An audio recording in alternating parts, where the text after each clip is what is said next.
Hi, I'm Candace Matthews-Brecking, and welcome to Women's Tech Week.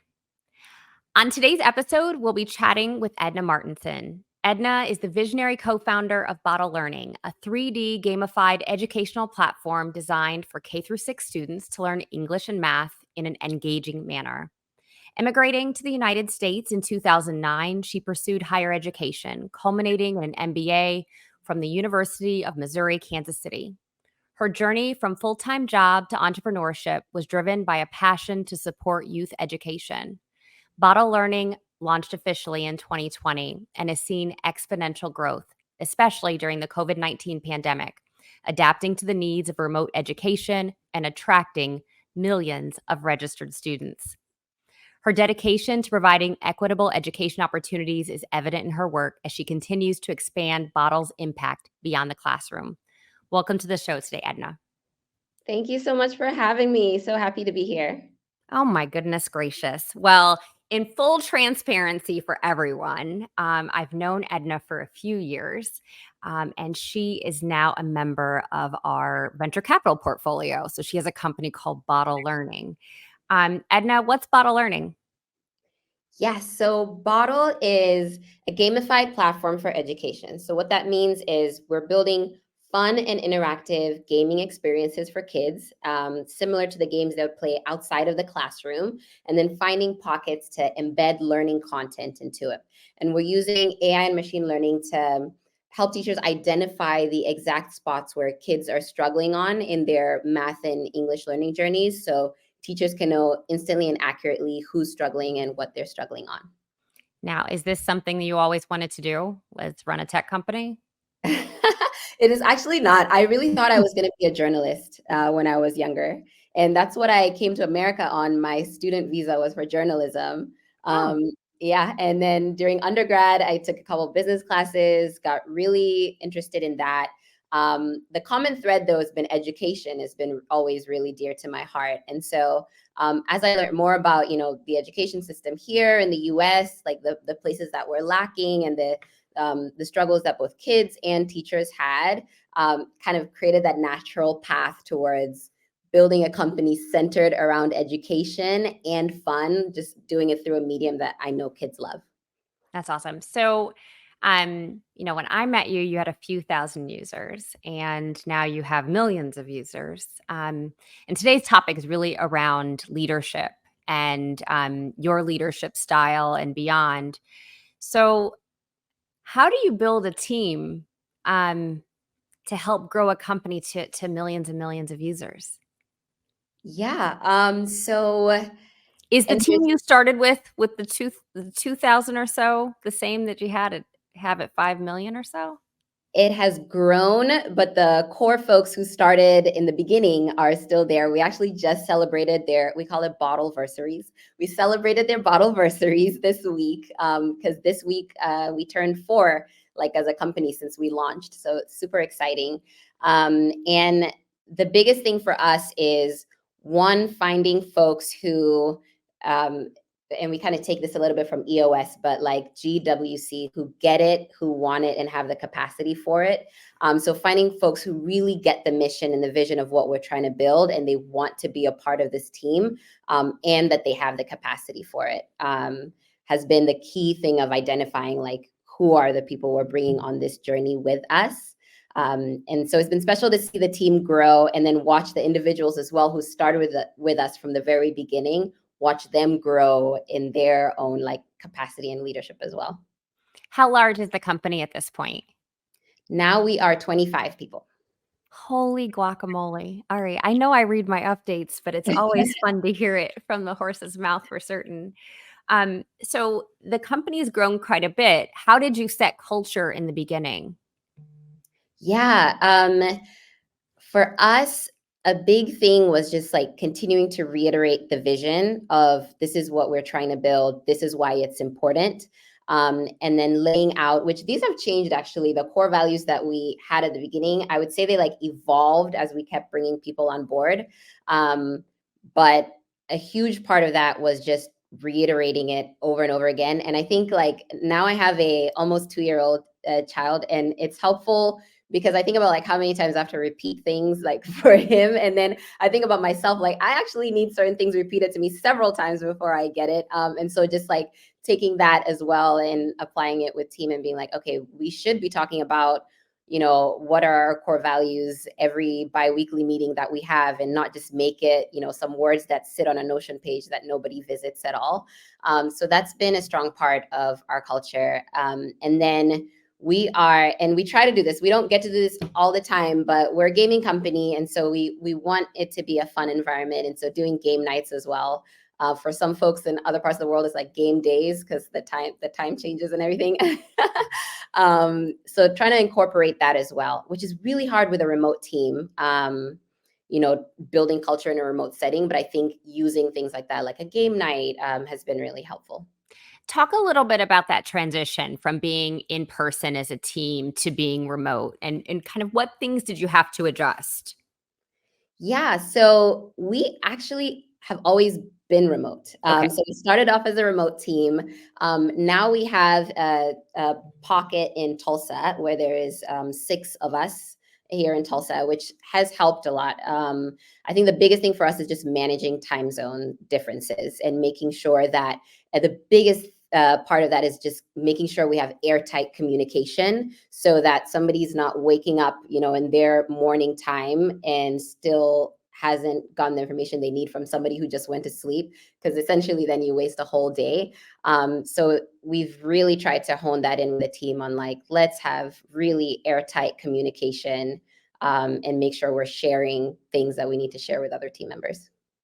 So you're not the only person that leads at Bottle. You have other leaders on your team. Yes. How do you help them to become better leaders? Yeah. So accountability, I think, has been really great at helping other team members become better leaders, and even myself. And we always say, like, one is just the trust, right? I'm trusting that, like, we have other folks on the team. We are all leading in different capacities. I trust that you are going to do what you're going to do. But we added like trust, but verify, right? So it's like they trust that Edna, yes, you're leading in this marketing strategy, but also I'm presenting it to like the exec team and saying like, hey, this is where we are on our like quarterly goals, and these are the milestones we've hit. This is where I need help, and that's a big thing as well. For our leadership team is not making anyone feel like they can't ask for help. And sometimes that can be a big thing in certain organizations where leaders feel like I'm the leader. I can't be out here telling people I don't know what I'm doing. So it's big for us to be like, hey, make sure you're accountable to the things that you say you're going to do. Share it with the team, and then ask for help when you can't figure something out. So you got your MBA. Yes. Did that help with what you do today?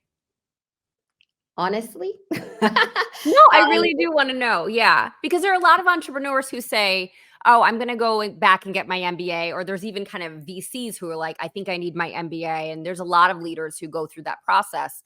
So just wondering, what do you think you gained from that experience?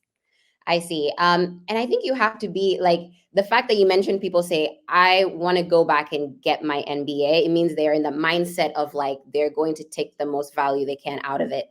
I was 19, just turned 20 when I started my MBA. And Oh my so gosh, when did you start college?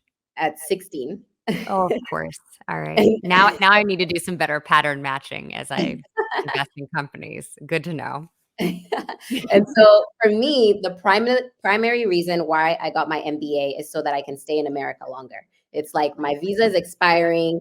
How am I going to stay here? Go back to school. So when I think back at my MBA, I mean, it was great for the connections that I made, but I think with the mindset that I have now and having been in a business, if I went back and sat in some of those classes, a lot of things would just register a lot better. Ah, that makes total sense. That makes total sense. Then how today do you hone your leadership skills? Like how do you upgrade the way that you work with your team? Is it through books? Is it through conferences? Is it through mentors? All the above. Podcasts. I love listening to the Masters of Scale podcast. You were on Constantly, that. I was, yeah, we did a strategy session, which was awesome. Um, Reading books, like we just have a new board and first time dealing with a board. So, catching up on that, reading startup boards. And it's great that there's so much material out there and so many mediums as well, whether it's like through podcasts or YouTube videos or books or conferences where you can consume a lot of information to help you grow as a leader. So, I know for myself, I have a girl gang that I hang out with on a regular basis, and they're kind of like my safe harbor. I spend time with them quite a bit just because they understand what it's like to be a CEO. They understand this level of responsibility. Do you have a group of people who you kind of lean on when you have to ask questions beyond your board? Yeah, definitely. I would say Goody Nation. I Joey is awesome, and I think he's created such a great community of like founders of color. And so we used to do it weekly, like weekly Monday huddles, where everybody's just talking through like any challenges they have, what they're going through this week. Um, and that's just been so helpful to realize like a lot of us are going through the same things, or to be able to hear from somebody that's just like, hey, I just went through this, like I would advise you guys to like avoid going down that path. It's just been super super helpful to have that community virtually. And now I think it's great because Tulsa is starting to create its own little hub of founders and entrepreneurs, and so just having folks that like Sway Medical, their founders, like right across the hall from us in the same building. And he's been super helpful as I was planning for the first board meeting. Literally showed me all of his documents and it's like, this is amazing. Now I'm more confident going into this. So that community is definitely there and has been really impactful for me. Oh my gosh, Edna, I do not envy you. I just board meetings, even though it's a super small board, every time still gives me anxiety. I can be prepared. I'm overly prepared. Don't sleep the night before. So I am totally down with what you're saying. Um, so you've mentioned Tulsa a few times, and how did you end up in Tulsa, Oklahoma? Well, actually, let me ask a different question. So in your bio, I mentioned that you moved here to the United States, and you said you came on a student visa. Where did you move from? Moved from Ghana, West Africa. Okay, and from Ghana to Tulsa From Ghana to Kansas City. to Kansas City, and then how did you end up in Tulsa? So Tulsa, we had met actually. The genesis of this is thanks to Lightship, because Alexis on the team, we had gone through the New Me boot camp, Lightship Yep, boot camp in yep. Kansas City.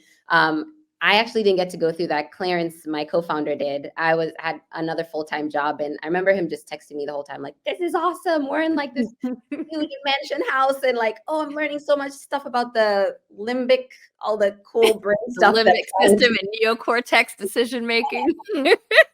yes.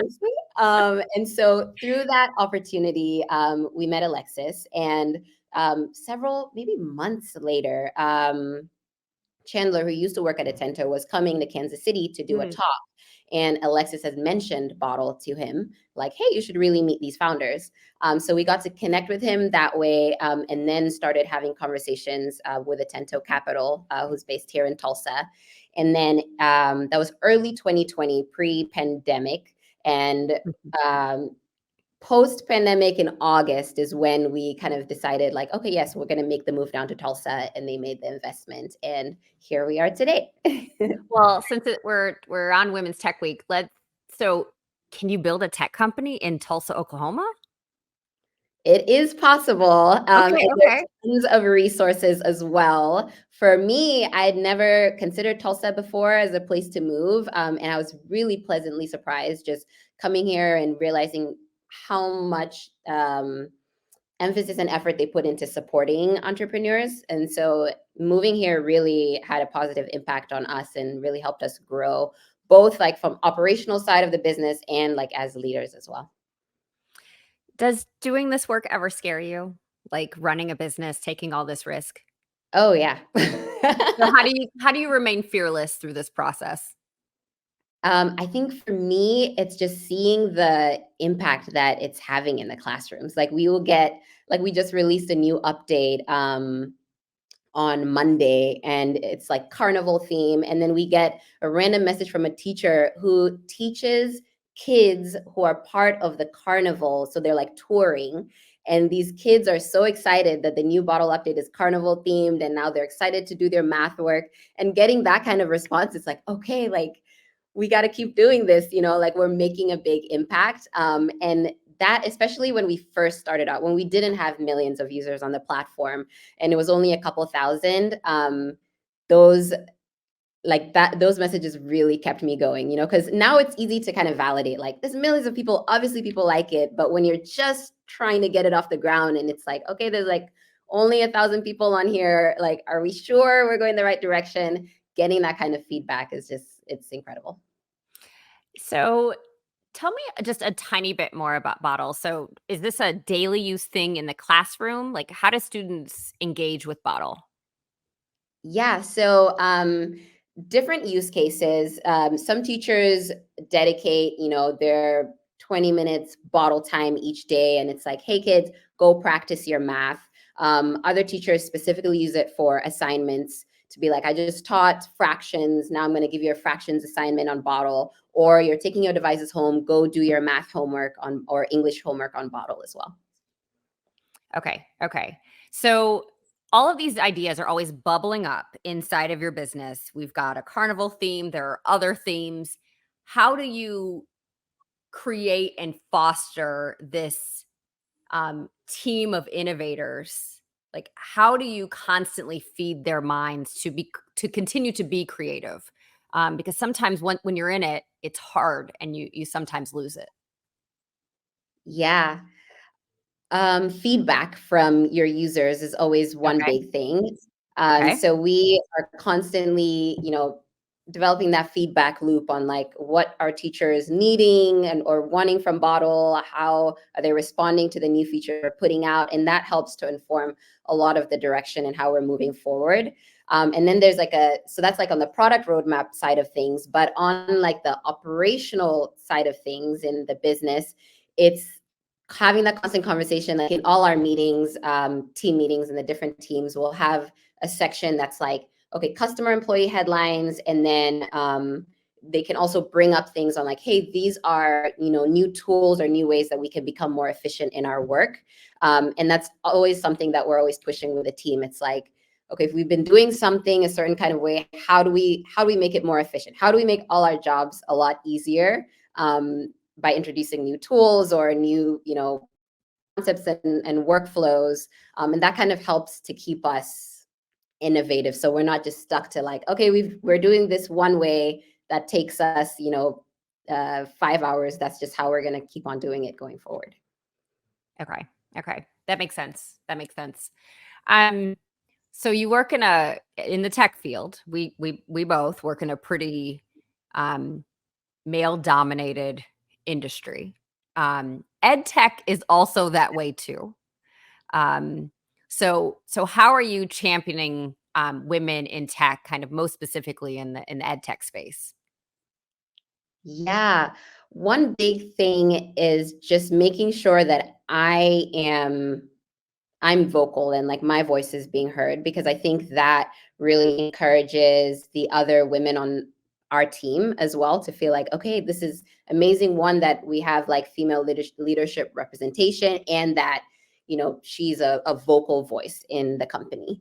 And then also, we hire, it's interesting because edtech really is male dominated, but when you look at the education space, like Yeah. majority of the elementary teachers are women. Yes.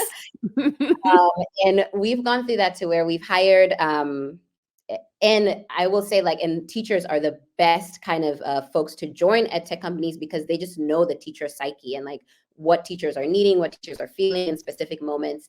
But we've hired a couple of teachers on the team, and it's always going through that, like, letting them know not to feed into that imposter syndrome and like actually, yes, all the skills that you have as an elementary teacher for all those years do translate into an ed tech company. And this is why like your time as a teacher is so valuable to, you know, the insights that you can bring to the company.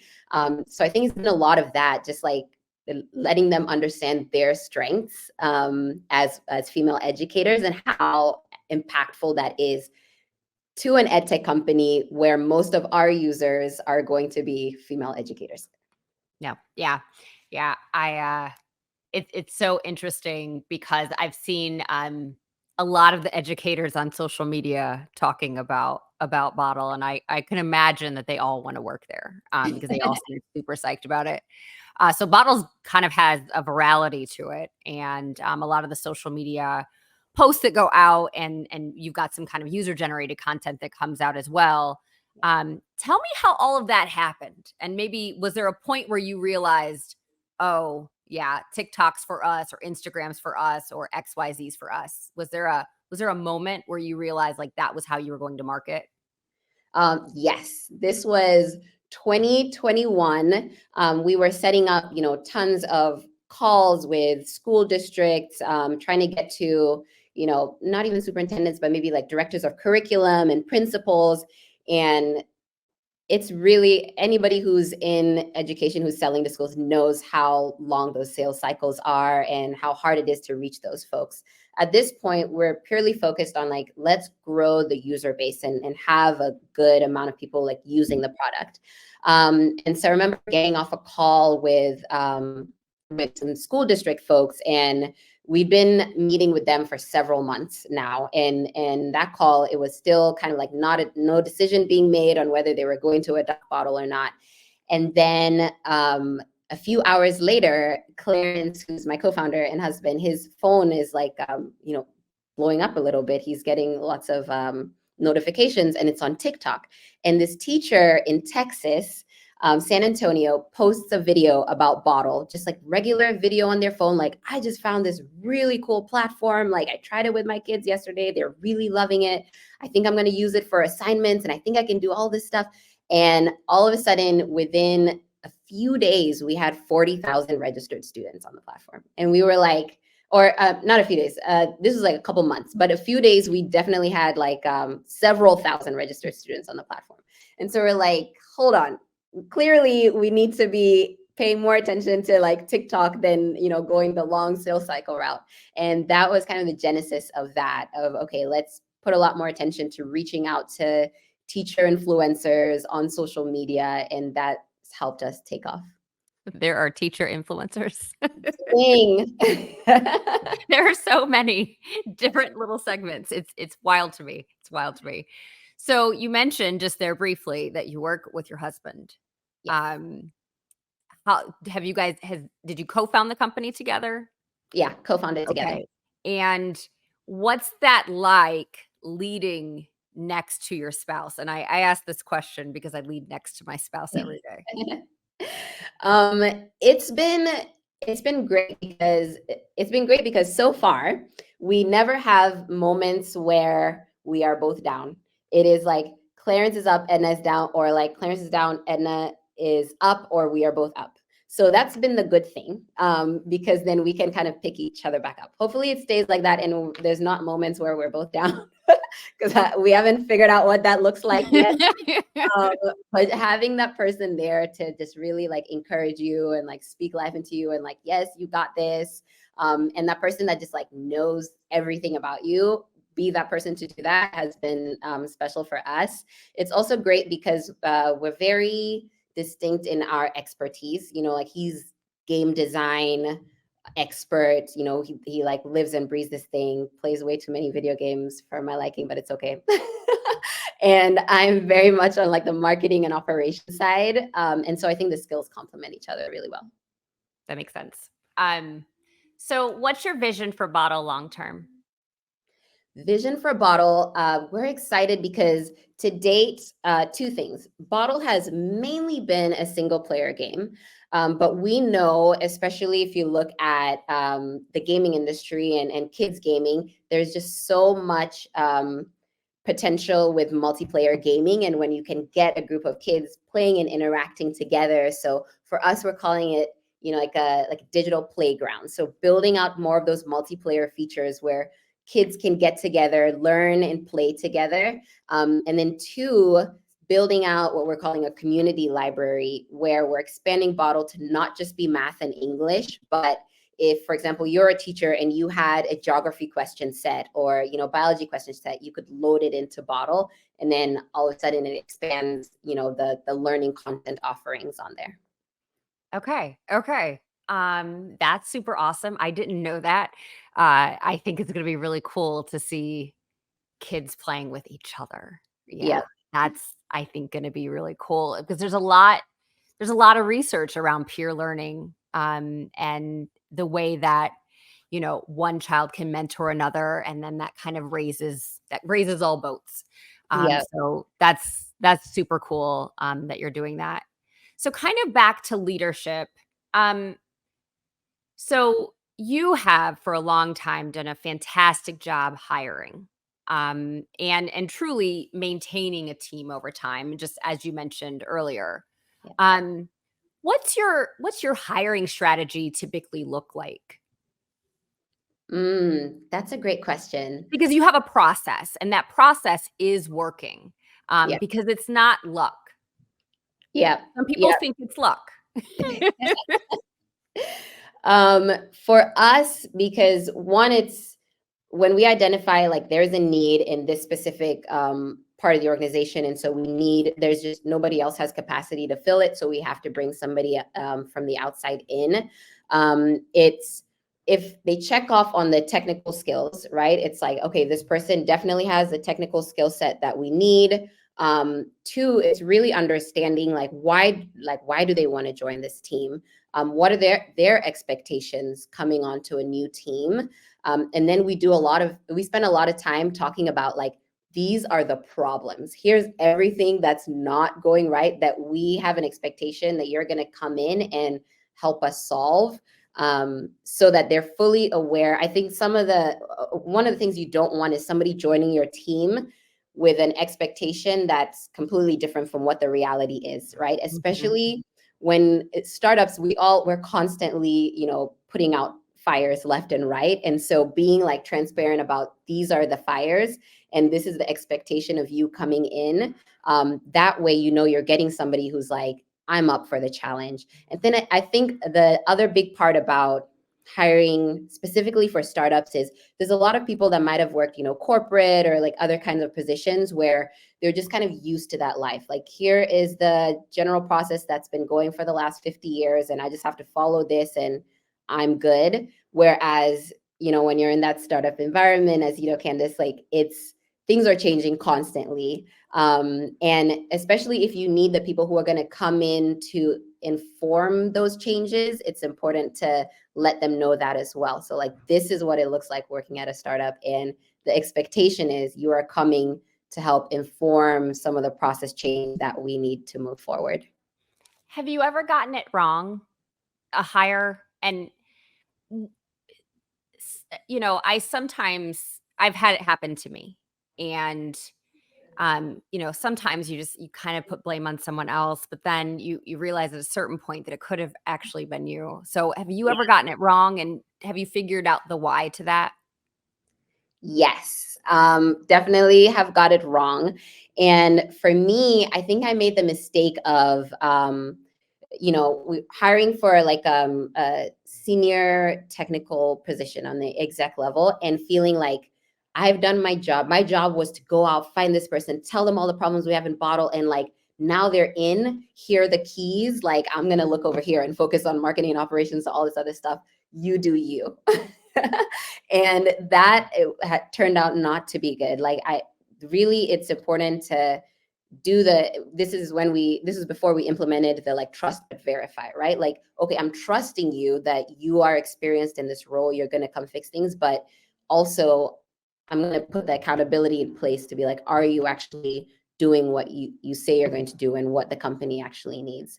And in that scenario, I was looking away for way too long. To by the time I did pay attention, it was like, hold on, things are not like going according the plan. We're missing deadlines, and it's like, oh shoot, I completely took my eyes off of you as to where I should have been. Like, okay, you have the keys, but you're going to be accountable and like show the rest of the exec team like what that accountability looks like. Perfect. So I just have one last question for you as we wrap. Where can people find you and Boddle online? So for Boddle, it's Boddle. You could do bottle.com. We're also on the app stores, so iOS and Android as well. And if you could use Chromebooks, we're on the web too. And for also on social media, follow us on social media. We love to grow our community there and chat with folks that way. So Boddle Learning on Instagram, and X. I almost said Twitter. X and LinkedIn. And then for me, Edna Martinson on LinkedIn, and Edna Sophie on Instagram. Yes, and if you do happen to find her over there on IG, just cuteness overload. The entire Martinson Tan family, just absolutely overload. So, Thank you. Edna, thanks so much for joining us today. Thank you so much. This is so fun. Have a good one.